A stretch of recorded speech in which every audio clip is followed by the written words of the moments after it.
Good morning, everyone. It's Monday, December 21st. From the San Antonio Express News, my name is Luis Vasquez, and this is your Express Briefing.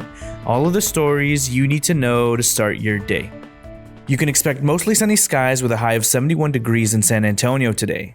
Keep your eyes on the skies tonight, as Jupiter and Saturn will put on a show humanity hasn't seen in almost 800 years. More than 620,000 doses of COVID-19 vaccines are headed to Texas this week, with about 3,500 earmarked for hospitals, pharmacies, and medical clinics in Bexar County. We have everything you need to know about the second week of vaccine distribution in Texas. Although it's still illegal to buy or light fireworks within city limits, Sunday marked the first day they could be offered for sale in Bexar County. Health officials are urging extra caution at a time when hospitals are already stretched thin. And now let's move on to our top stories for the day.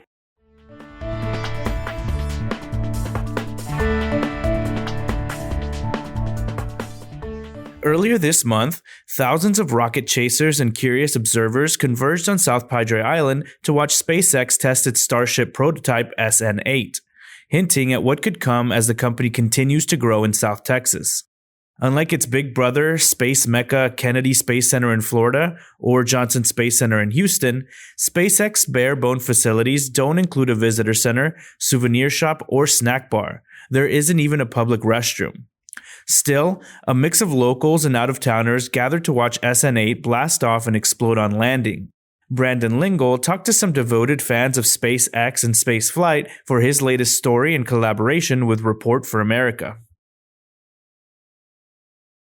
Bexar County's chief executive has ordered a line-by-line scrutiny of the $250,000 bill the San Antonio Spurs laid on the county for using AT&T Center as a voting site during the November elections. According to county spokeswoman Monica Ramos, County Manager David Smith asked the county auditor's office and budget department this week to verify whether the specific costs cited by the Spurs are justified. While many NBA teams provided their arenas and stadiums as voting sites, few charged for it. And those who did, none came near the $255,000 price tag sought by the Spurs. Joshua Fechter takes a closer look at how the arrangement between the Spurs and Bexar County stands out in his latest article.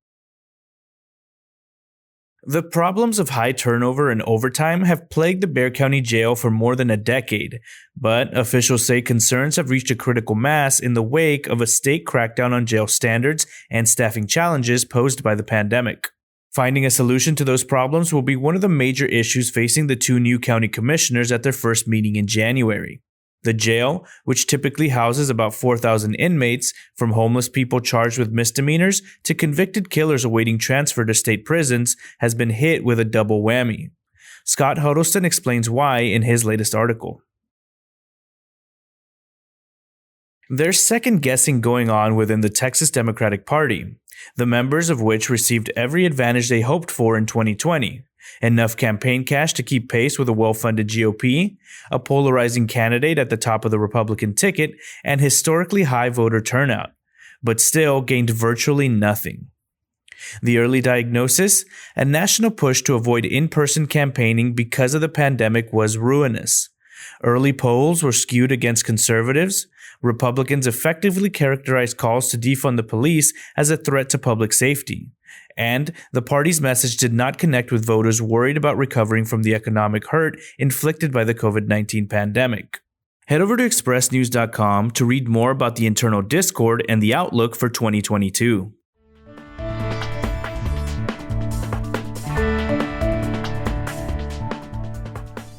Head over to expressnews.com to check out our interactive map featuring San Antonio coronavirus testing sites that don't require a doctor's referral. It'll help you find the site closest to you by entering your address. Select a circle to find out more about its location, including if it's appointment only or if it has drive-through testing. And next up are your need-to-know headlines. You can find all of these headlines and more inside of your Express News subscription.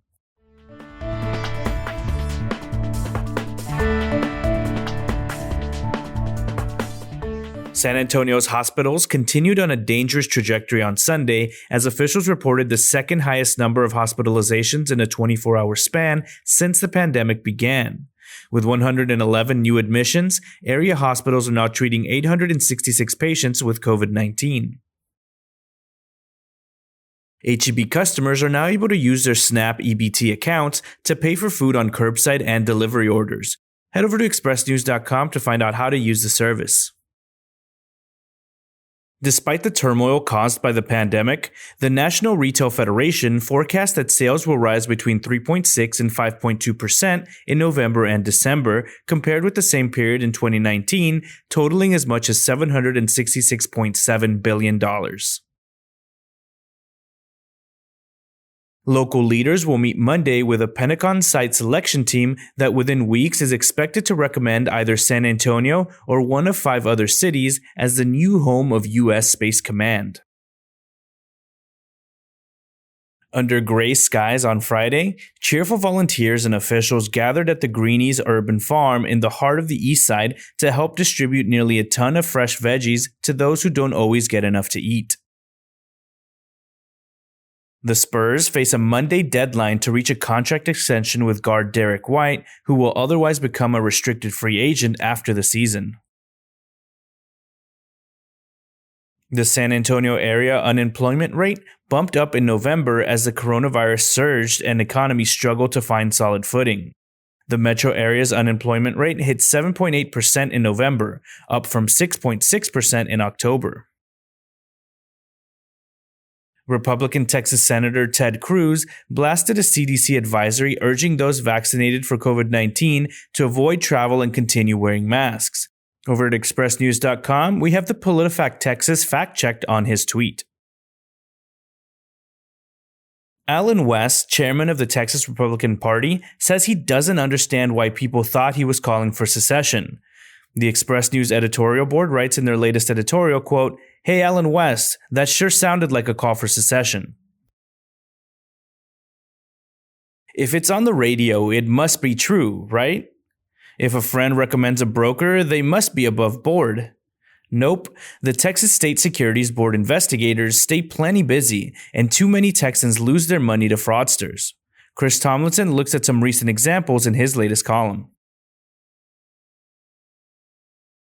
Elena Ayala explores a San Antonio landmark's future in her latest column. Quote, "UTSA's Institute of Texan Cultures at Hemisphere Park is a neglected treasure. Now, community leaders are negotiating to secure its future." More than 3 years after Commissioner's Court decided to file a lawsuit against the manufacturers and distributors of drugs that took the lives of 664 county residents from 2011 to 2015, the deposition process for the county state court case has begun. Gilbert Garcia has the latest on the county's opioid litigation efforts over at expressnews.com.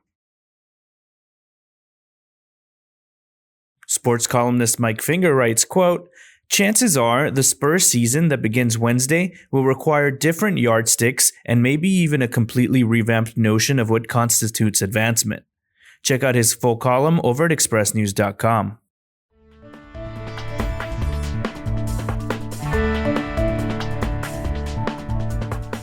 San Antonio schoolchildren called polio pioneers rolled up their sleeves for vaccine trials in the 1950s. The children who participated in the vaccine trials and their families also were charged with helping raise money for the vaccination drive.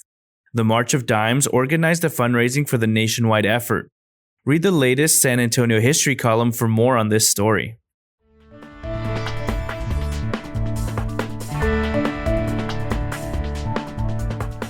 National politics in 2020 pushed partisan lines further than they've been since the Civil War. And Texas is expected to play an outsized role in whether things get even more polarized as Democrats and Republicans vie ever more fiercely for money and support. In a year shaped by the pandemic, Americans still cannot agree on how serious it is or on basic coronavirus protection measures such as masks. We are still arguing over who won a presidential election a month and a half after it ended. The disagreements are stoked by politicians who increasingly speak to the extremes of their parties, often encouraging their followers to ignore basic facts. A study released earlier this year showed Texas is among the most politically polarized states in the United States, and its congressional leaders are more partisan than those of any other populous state in the nation. Benjamin Warmond has more in his latest column.